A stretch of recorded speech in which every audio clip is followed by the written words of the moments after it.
Many years ago, in the beautiful city of Anambra, there lived a very wealthy man named Ejike. Ejike was a trader and sold plastics in wholesale.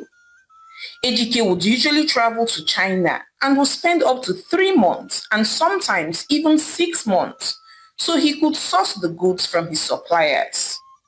Ejike was very wealthy. Whenever he was in Nigeria, he made sure that he had women of all shapes and sizes to satisfy his desires.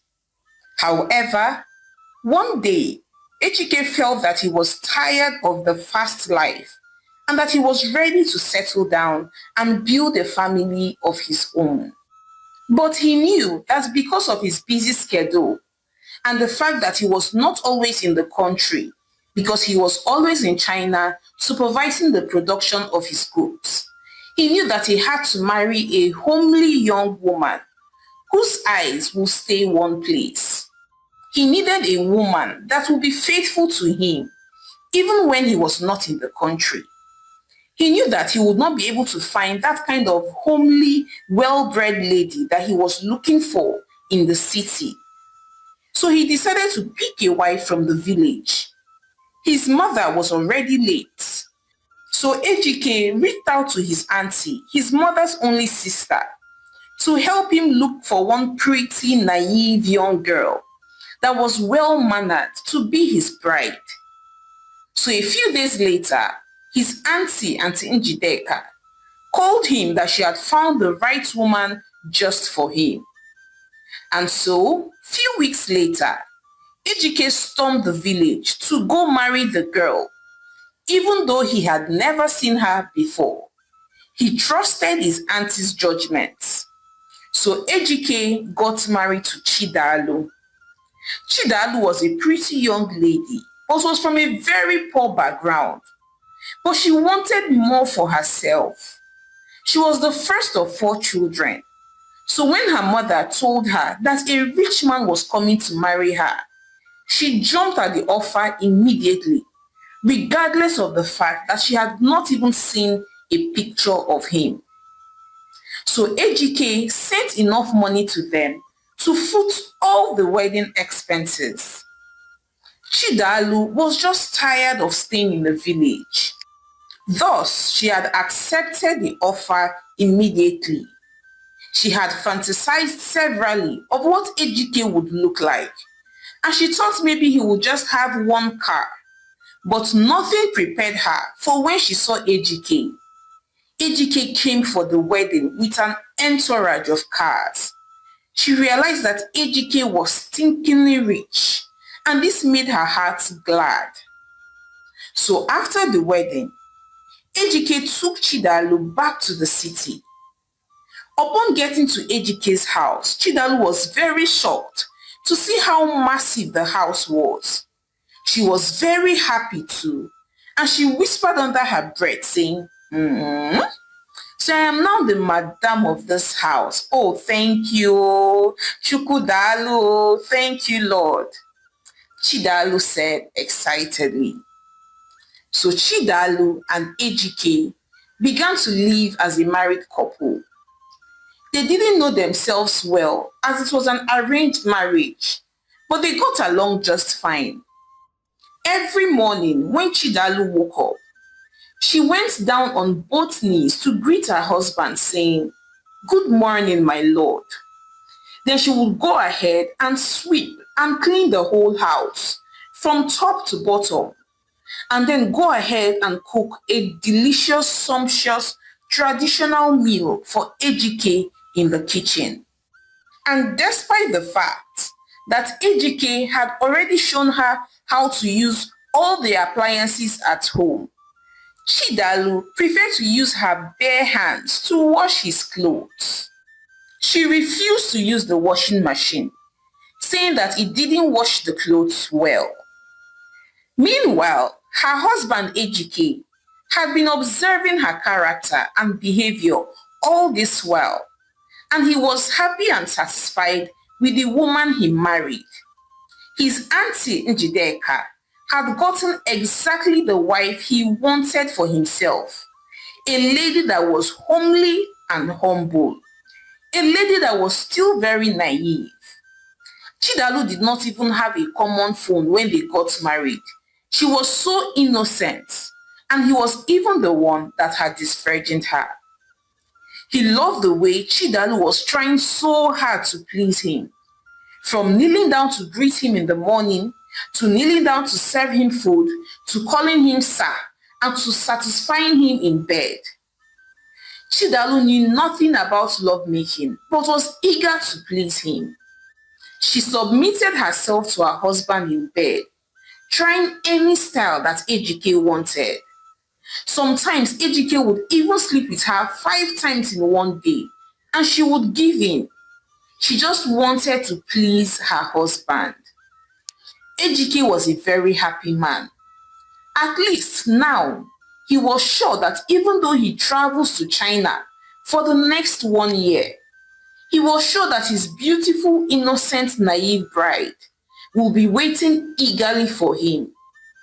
And so in turn, Ejike gave her money to go shopping. He literally changed her entire wardrobe. Chidalu bought hairs, clothes, and shoes. Chidalu was no longer a village girl. She was now a city girl. But Ejike made sure that he did not go overboard with the way he gave Chidalu money. He also made sure to restrict her movements. He would always ask her where she was going and would question and shout at her if she came back home late. He was doing all these things just so she doesn't change and become wild like one of the city girls. And so, Ejike continued to live happily with his beautiful wife, Chidalu. Ejike was also very good to his in-laws. He sent money to them regularly to take care of themselves and to start up a business. And he even went further to sponsor her younger ones to school. Chidalu's family were no longer poor. Their status had changed. They now lived in a beautiful house and were even one of the richest people in their village. Their status had changed just by virtue of their daughter being married to Ejike. Meanwhile, Ejike was already preparing to travel back to China for business.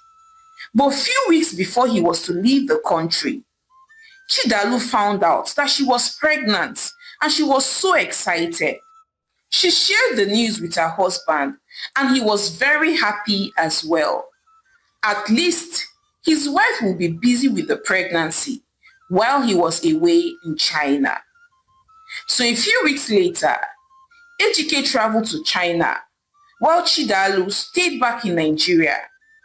Initially, everything was going on just fine for her. Chidalu was enjoying her husband's wealth and comfort. She would just wake up, clean as much as she could, eat, drink, watch television, and sleep. And on days when she wanted to go out, she would just simply drive around in one of her husband's expensive cars. Chidalu was living the life and was loving it. She didn't mind that her husband was abroad. After all, she married him for the money and so that she could escape poverty. But as time began to pass and as her pregnancy progressed, Chidalu began to miss her husband. She realized that money was not everything. Sometimes she would need her husband to massage her feet or even her back to relieve her of the back pain that she felt.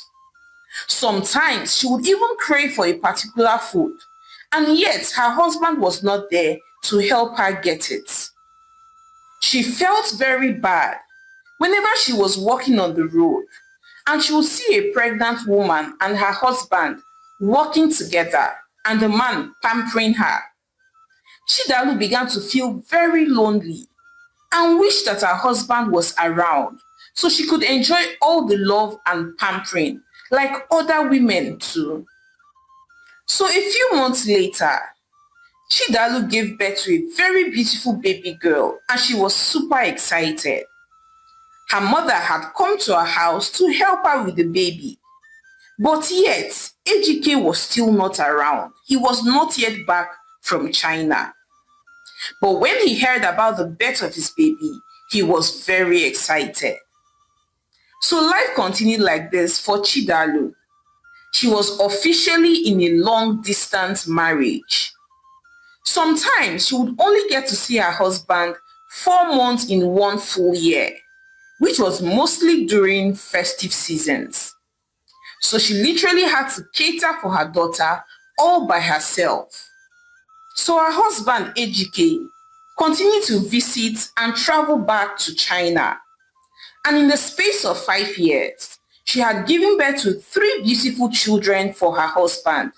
Yet he was never around for any of the births of his children. Chidalu would go to school parties to represent her children alone. She would go to church alone. As a matter of fact, she began to feel envious of women whose husbands were in Nigeria and with them. Yes, Ejike took very great care of her, especially now that she had children for him. But it was no longer enough for Chidalu. Initially, she enjoyed it, but not anymore. She realized that money was not enough. She wanted her husband's physical and emotional presence. But things remained the same and continued like that for Chidalu. 17 years later, and Chidalu was still in the same boat. And now it was even worse because 2 of her children were now in the university, while the last born was in boarding school. So Chidalu was always lonely. The house was empty. One day, Chidalu was very frustrated and then said to herself, Biko, this life that I am living, is it even life or is it punishment? Is this how I will continue to live? What if my husband has another family in China and is busy enjoying himself and I'm here suffering? See me now. I'm already in my late 40s. I'm not getting any younger. Is this how I will continue till I reach 90? Chidalu said, looking very frustrated. Anyway, I think I know what to do. I'm tired of being the good wife. I will do what my mates are doing. Chidalu said aloud, looking very determined. So the following day, Chidalu called her friend, who she knew was part of the Association of Abroad Wives, and said, Hello, Amaka. Biko, I want to join that your association. No. I'm tired. Ika Agulam. Chidalu said, looking frustrated. Amaka laughed and now replied her saying, So after 22 years, you have finally decided to join after wasting your youth, waiting for your husband who probably has a family in China. Anyway, welcome. But hope you know that you'll be joining the sugar mommy section because you are now old, though, Ikala. Amaka said, mocking her. No wahala, it is fine. I don't mind having to pay.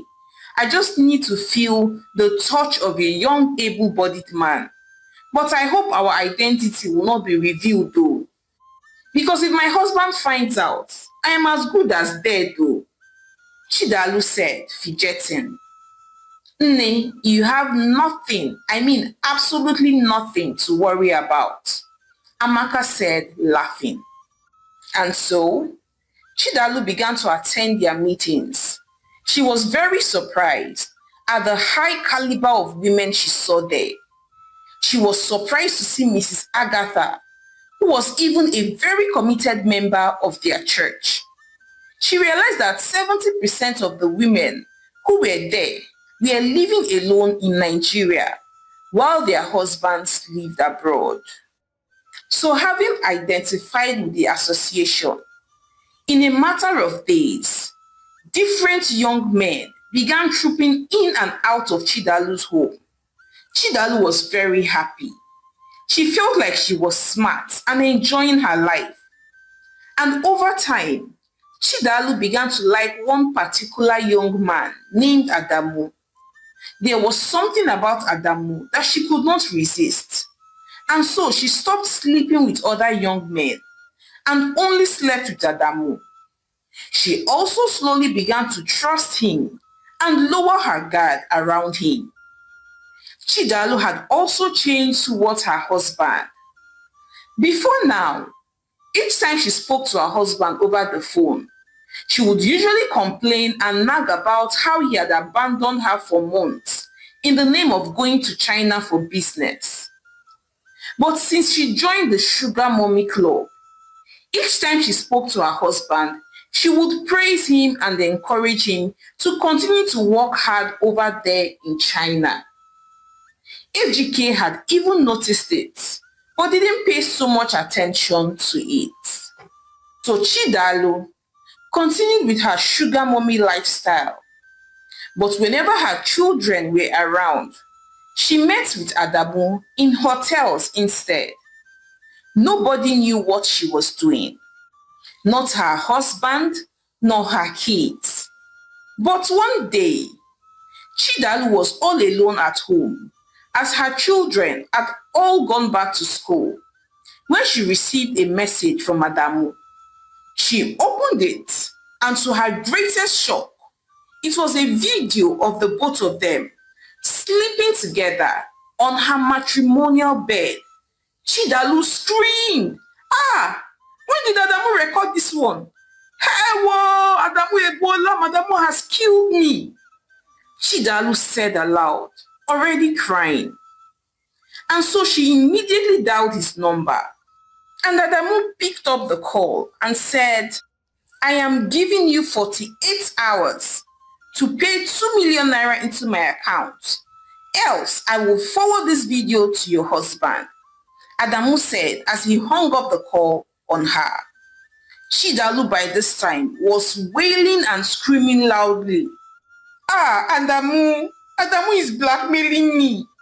See this boy that have been taken very good care of, giving him loads and loads of money, has turned around to blackmail me. Ah, Ejike will kill me. My husband will kill me if he finds out," Chidalu said, weeping profusely. She immediately called her friend Amaka and told her everything that was happening. And to her surprise, Amaka asked her to pay the money immediately, saying, "You know the kind of man that you married. Your husband is a proper Anambra man and will never forgive this kind of betrayal. So you better pay up so he doesn't send the video to your husband," Amaka replied sternly. So Chidalu had no choice than to send the 2 million naira to Adamu. But Adamu became greedy and he started demanding for 2 million naira every single week. Chisom was very sad. She wished that she had not joined the stupid Sugar Mommy Association. But she had no choice than to continue making the payments, and she did not want to lose her marriage, her home, her husband. Meanwhile, Ejike had gotten a call from his wife's account officer, who complained to him that something fishy was going on with his wife, because his wife had been paying someone 2 million naira every single week. Ejike, all this while, had been monitoring his wife's financial activities since they got married, even though Chidalu was unaware. But because, for over 22 years, he had not had any cause to doubt her, he stopped monitoring it. But now that the account officer, who he was paying monthly to pay attention to his wife's activities, had brought this to his notice, he knew that his wife was definitely in trouble. So Ejike traveled down to Nigeria immediately. And upon getting home, he noticed that his wife was not so excited to see him as before, even though she faked a smile and welcomed him warmly.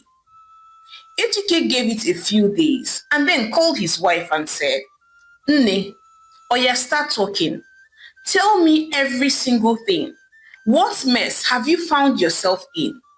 Why do you keep sending 2 million naira to one Adamu?" Ejike asked sternly. And at this point, Chidalu knew that she could no longer hide the truth from her husband. So she confessed to him, weeping and wailing profusely. She told him every single thing. And when she was done confessing, Ejike stared at her in disbelief and then said, "Ha! Chidalu, Chidalu, the naive young girl I picked up from the village, has turned to sugar mommy with my own money. Hey. Anyway, no problem. I believe that I also contributed to this. No problem." Ejike replied, looking disappointed. Chidalu was shocked that her husband did not shout or threaten to throw her out of the house or even return her bride price. She felt a huge sigh of relief. So Ejike swung into action immediately. He got the police involved, and in less than 2 days, they traced Adamu and arrested him.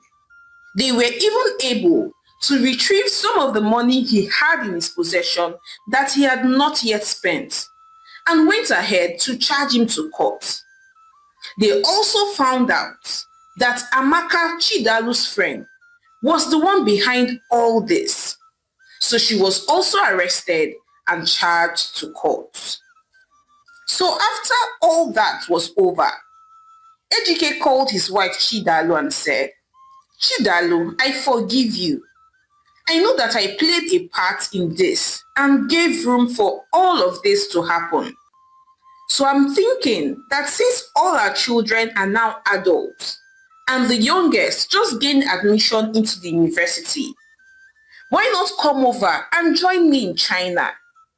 We can both come back whenever the kids are on break. Or they could even come visit us in China." Ejike said very kindly. Chidalu could not believe her ears. She thanked her husband profusely and agreed to his suggestions. So a few weeks later, Chidalu packed up her bags and followed her husband back to China. She was so happy. She now lived like a married woman, waking up beside her husband every morning, and they both lived happily ever after. Hi besties, it's your favorite storyteller, Omalicha again. Thank you so much for watching my story to the end. So I'd like to hear your thoughts on this one. Do you think that it was Ejike that actually pushed Chidalu to becoming a sugar mommy? Also, if you were in his shoes, would you have forgiven your wife, like Chidalu? Would you have forgiven her for what she had done? Please share your thoughts with me in the comment section. And please support your homegirl, Omalicha, by subscribing to my channel, liking my videos, and sharing with your loved ones. So now, till I come your way again with more interesting stories, bye!